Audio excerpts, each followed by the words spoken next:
Talk తో సంబంధం లేకుండా మొదటి 4 రోజుల్లో బాక్సాఫీస్ దగ్గర సత్తా చాటింది దళపతి విజయ్ నటించిన జననాయగన్ మూవీ. విజయ్ కెరియర్ లో చివరి చిత్రంగా భావిస్తున్న ఈ సినిమా రికార్డు వసూళ్లతో ప్రపంచ వ్యాప్తంగా దూసుకెళ్తోంది. నిజానికి మొదటి రోజు ఈ సినిమాకు మిక్స్డ్ టాక్ వచ్చింది. అయినా కూడా బాక్సాఫీస్ దండయాత్రను కొనసాగిస్తుంది.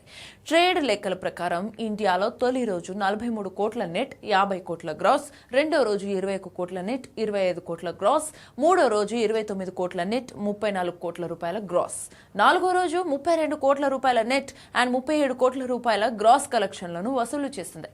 మొత్తంగా ఇండియాలో ఈ చిత్రం 4 రోజుల్లో 146 కోట్ల రూపాయలు వసూలు చేసిందని ట్రేడ్ వర్గాలు వెల్లడించాయి. ఓవర్సీస్ లోనూ జననాయగన్ అదరగొడుతోంది. North America, Australia, Singapore, Malaysia, New Zealand, UK, Gulf countries లో కలెక్షన్లు భారీగా వస్తున్నాయి. ఓవరాల్ వరల్డ్ వైడ్ గా ఈ చిత్రం 218 కోట్ల రూపాయలు వసూలు చేసింది. అంతేకాదు ఈ చిత్రం Hollywood box office tracker rent rack జాబితాలో చోటు సంపాదించింది. ప్రపంచ వ్యాప్తంగా భారీ వసూలు సాధిస్తున్న టాప్ 10 చిత్రాల్లో ఒకటిగా నిలిచింది. ది ఒడిస్సీ, మోనా లాంటి చిత్రాలతో పోటీ పడుతూ 7వ స్థానంలో నిలిచింది జననాయగన్. మొదటి 4 రోజుల్లో సుమారుగా $22 మిలియన్ అంటే 210 కోట్ల రూపాయలు వసూలు చేసింది అని రెంట్ రాక్ వెల్లడించింది. మరి రానున్న రోజుల్లో జననాయగన్ ఎలాంటి సంచలనాలు క్రియేట్ చేస్తుందో చూడాలి.